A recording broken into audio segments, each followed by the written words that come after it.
Hello everyone, I hope you're having a great day. Je suis Anaïs, ta formatrice pour la formation Objectif TOEIC Live et dans la vidéo d'aujourd'hui, on va parler de la partie 3 du TOEIC, la partie Short Conversation. Je vais essayer de te dire tout ce qu'il faut savoir sur ce que tu es censé connaître et apprendre. Ça va pas être un cours très long aujourd'hui parce que finalement, tu vas te rendre compte que ce que tu as besoin d'apprendre pour la partie 3, c'est en résumé ce que tu as besoin d'apprendre pour tout le reste. Donc on va essayer on va quand même essayer de faire le tour de la question. So, part 3, short conversations, tout ce qu'il faut savoir sur la partie 3. Déjà, comment elle se présente, cette partie 3? Donc, cette partie 3, tu as 13 dialogues. Et pour chacun de ces 13 dialogues, tu vas avoir 3 questions qui sont en rapport avec ce qui se dit dans le dialogue. 12 des dialogues sur les 13 sont entre 2 personnes et un des dialogues, enfin le dernier dialogue en fait, est entre 3 personnes. Donc du coup, c'est pas un dialogue, c'est plutôt une conversation. Donc dans ton livret, on va te donner pour chaque dialogue 3 questions et 4 propositions de réponse par question. Et tu vas entendre le dialogue une seule fois. Les questions vont être lues, mais pas les propositions de réponse. Donc, par exemple, la question, ça va être « What is the woman talking about ?» Donc ça, tu vas l'entendre. En revanche, les 4 propositions de réponse, tu ne vas pas les entendre. Et sur les 2 ou 3 derniers dialogues de la partie 3, les questions vont porter sur un document visuel simple qui peut être pas mal de choses, un bon de réduction, une liste de prix, des horaires de train, etc., etc. Donc aujourd'hui, dans le cours, on va voir les différents types de questions que tu peux avoir dans la partie 3, les thèmes de vocabulaire à connaître. Alors, j'ai mis ça dans la partie 3, mais en fait, c'est les thèmes de vocabulaire à connaître en général pour le TOEIC, pas seulement pour la partie 3. Et puis, je vais te donner quelques petites astuces pour développer ton vocabulaire d'une manière plus ou moins naturelle, avec quelques sites, quelques outils que je vais te recommander. Premièrement, les différents types de questions que tu peux avoir dans la partie 3. Donc, premièrement, tu peux avoir des questions de déduction. On va te demander de déduire une information générale à partir du dialogue. Donc, par exemple, on peut te demander de déduire le métier d'une personne. On va te dire « Where does the woman work ?» Donc, tu vas avoir des indices dans le dialogue qui vont t'indiquer où travaille la personne. D'où le fait de connaître le vocabulaire lié aux différents environnements de travail, etc. Mais on va en parler un peu plus tard dans le cours. On peut te poser des questions sur l'endroit où se déroule la conversation. Donc, par exemple, where most likely is the man? Souvent, quand tu vas avoir des questions avec most likely, ça peut être dans la partie 3, ça peut être aussi dans les parties écrites, donc les parties 6 et 7. Le most likely signifie très probablement. Donc, c'est vraiment des questions de déduction. On peut aussi te demander de déduire de quoi parlent les interlocuteurs à partir de ce que tu vas entendre dans le dialogue. Donc, on peut te demander, par exemple, who most likely is the man, or what most likely are they talking about, etc. Donc, ça, c'est les questions de déduction. Tu peux aussi avoir des questions sur le sens d'une phrase. Donc, par exemple, soit on va te demander une question, on va te poser une question sur la compréhension générale du dialogue, genre qu'est-ce qui se passe dans le dialogue, et il faut que tu comprennes bien le contexte de la conversation. Donc, la question peut se présenter comme ça. What does the woman mean? Donc, que veut dire la femme when she says, quand elle dit telle ou telle chose? Okay, so for example, what does the woman mean when she says, I've been meaning to contact them? Et je rappelle que la question va être lue et tu vas l'entendre, mais tu ne vas pas entendre les propositions de réponse. Deuxième possibilité, c'est une question qui va porter sur une expression courante à connaître. Donc, dans ce cas-là, c'est surtout le vocabulaire qui va compter. Le contexte n'est pas forcément très important, mais ce qui va compter ici, c'est de connaître ton vocabulaire. Donc, par exemple, what does the man mean when he says if you wouldn't mind? Donc, que veut dire l'homme lorsqu'il dit cette phrase? Ok? Donc vraiment, la question 3, c'est à la fois sur être capable de comprendre ce que les gens disent, donc connaître le vocabulaire, etc. Et aussi connaître les expressions générales liées aux différents thèmes que tu vas retrouver dans le TOEIC. Tu peux également avoir des questions sur la suite des actions. Donc, qu'est-ce qui va se passer après? Il y en a au moins 2 dans le test qui vont être en rapport avec la suite des actions. Donc, ça va être quelque chose comme What will the woman do next? Ou bien What will most likely happen? Que va faire la femme ensuite? Ou bien qu'est-ce qui va certainement se passer après? Donc, pour ce type de questions, tu dois comprendre évidemment ce que disent les gens, et tu dois aussi réfléchir un petit peu et faire preuve de logique. Et enfin, tu vas avoir quelques questions, généralement c'est 2 à 3 questions, avec un document visuel. Ça, c'est un peu la nouveauté du TOEIC version 2018-2019. C'est la question de listening avec un document visuel, parce qu'avant, il n'y en avait pas. Donc, tu vas avoir par exemple, un tableau, un plan, un bon de réduction, un horaire de train, d'avion, etc. Et donc ici, attention, le piège, c'est de juste regarder le document. Il faut aussi faire attention au dialogue, aux informations qui sont contenues dans le dialogue. Donc c'est vraiment regarder les deux. Donc avant que la question arrive, il faut que tu regardes déjà le document, mais quand la question arrive, il faut que tu écoutes aussi ce qu'ils sont en train de dire. Et attention de ne pas te laisser déconcentrer par le document et de te focaliser sur le document et du coup de ne plus écouter la question. Ça, c'est un peu le piège dans cette partie-là. Donc, deuxièmement, on va voir un peu les différents thèmes de vocabulaire du TOEIC. Encore une fois, les thèmes de vocabulaire TOEIC, c'est pas que pour la partie 3, c'est globalement les thèmes de vocabulaire que tu es censé connaître pour réussir l'ensemble du TOEIC. Mais étant donné que dans la partie 3, il y a différents dialogues où on te met en situation, il faut que tu connaisses le vocabulaire de ces thèmes-là. Donc là, tu vois, j'ai fait une liste. On va aller rapidement dans la liste, mais il faut vraiment que tu prennes le temps de regarder cette liste dans le détail. D'accord? Donc, on a tout ce qui concerne la banque, la finance, l'argent, les transactions, les investissements, la comptabilité, la facturation, l'achat, la vente. On a tout ce qui est en rapport avec l'emploi. Donc, ça veut dire entretien, recrutement, ressources humaines, promotion, mutation, expatriation, tout ce qui est en rapport avec, voilà, qu'est-ce qui se passe dans la vie d'une entreprise et des employés d'une entreprise. Ensuite, tu vas avoir tout ce qui est en rapport avec les réunions professionnelles, les appels téléphoniques professionnels, les emails professionnels, les contacts professionnels, enfin, tout ce qui est professionnel.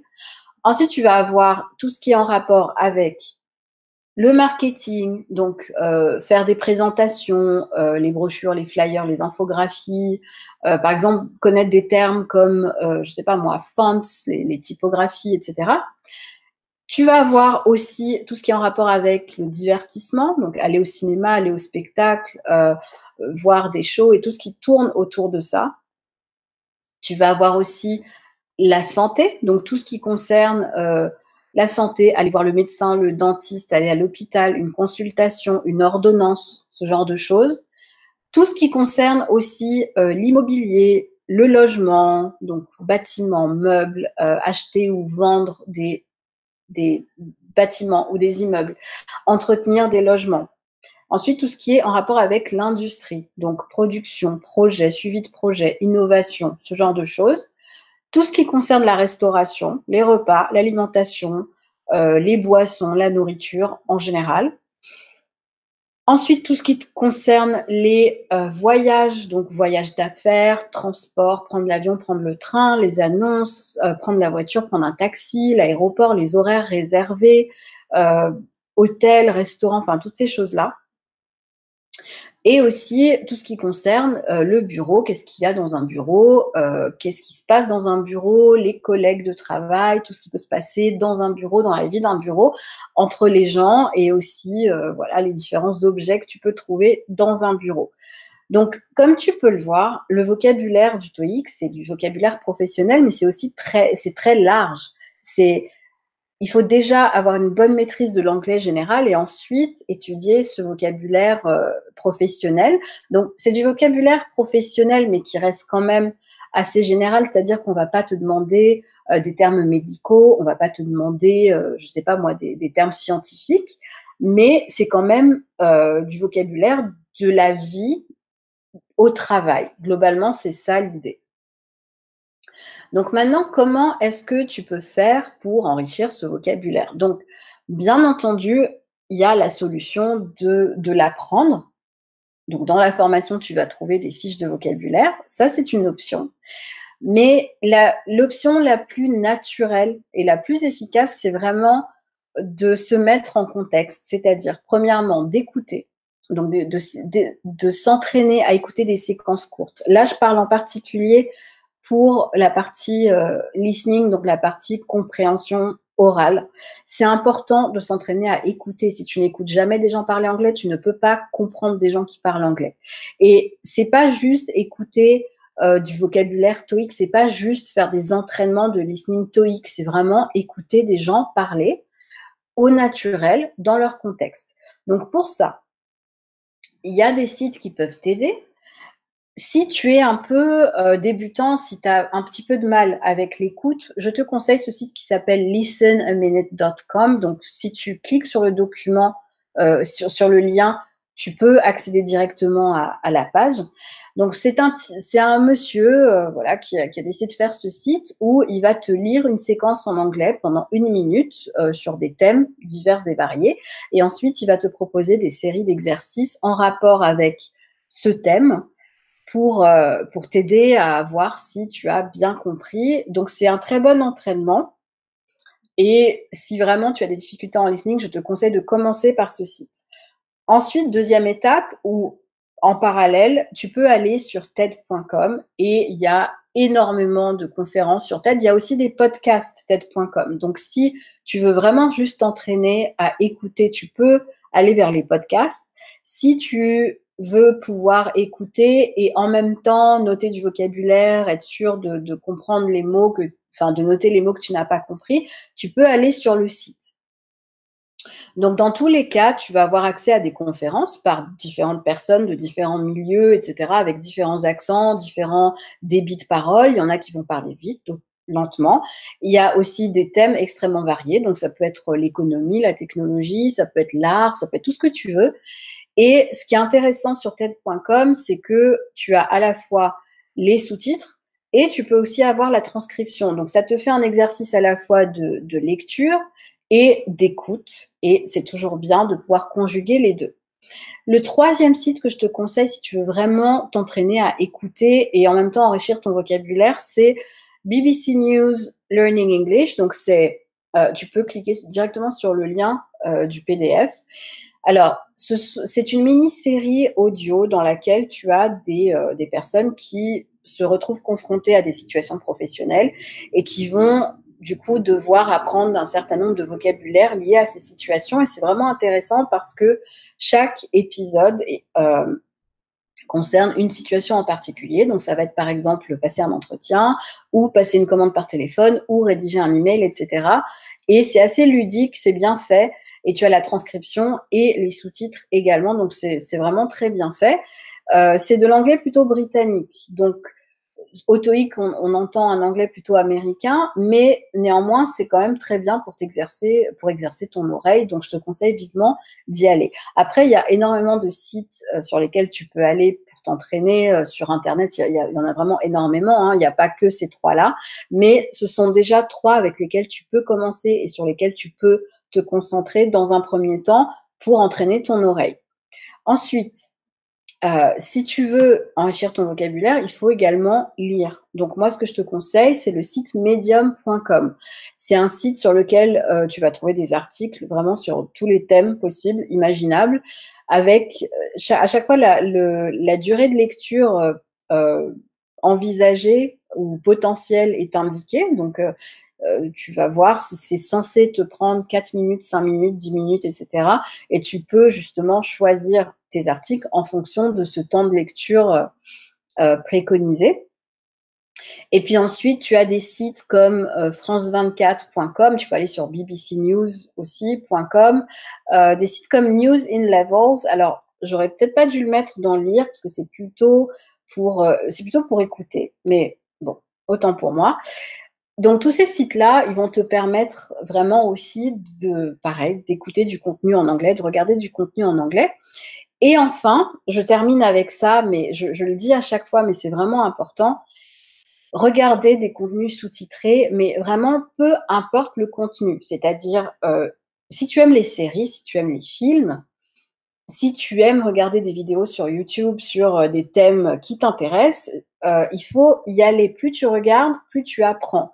Et vraiment, ne pas se limiter, ne pas se dire juste du vocabulaire TOEIC, c'est du vocabulaire général. À partir du moment où tu écoutes quelqu'un parler anglais, tu es en train d'apprendre l'anglais. Vraiment, il n'y a pas d'autre solution que ça. Et les gens qui me disent oui, mais est-ce que tu peux nous donner des astuces pour gagner des points? C'est ça les astuces pour gagner des points. L'astuce pour gagner des points, c'est travaille ton anglais, travaille ton anglais, travaille ton anglais. Il n'y a pas une solution miracle de bachotage qui va faire que tu vas gagner des points miraculeusement sans rien faire. Ça n'existe pas. OK? Donc voilà pour aujourd'hui. Alors comme tu peux le voir, hein, finalement, et je pense qu'on en revient toujours un peu à ça. Finalement, quelle que soit la partie du TOEIC dont on va parler, on en revient toujours à la même chose. Il faut que tu connaisses le vocabulaire, il faut que tu connaisses la grammaire, il faut que tu sois capable de comprendre ce que disent les gens, aussi bien à l'oral qu'à l'écrit. Donc, les conseils que je donne pour la partie 1 sont valables pour toutes les parties. Les conseils que je t'ai donnés aujourd'hui pour la partie 3 sont valables aussi pour toutes les parties. Donc vraiment, voilà, le test TOEIC, je répète ça souvent, mais le test TOEIC, le but, c'est vraiment d'évaluer ta capacité à comprendre l'anglais dans un contexte professionnel. Donc, il faut que tu t'imagines que voilà, tu es dans une entreprise et tu travailles avec des gens et essaye de te demander à ce moment-là qu'est-ce qu'il faut que je connaisse pour pouvoir communiquer avec les gens, pour pouvoir comprendre ce qu'ils me disent. Et à partir de là, tu vas étudier tes thèmes de vocabulaire TOEIC. Voilà, everyone, that's it for today. Donc aujourd'hui, la partie 3, la semaine prochaine, la partie 4. Et bien sûr, rendez-vous dans ton espace personnel pour faire des exercices, pour voir les fiches de vocabulaire, etc. Et rendez-vous aussi en dehors de ton espace personnel pour tout simplement améliorer ton anglais au quotidien. Voilà pour aujourd'hui. À très bientôt. Au revoir. Bye everyone.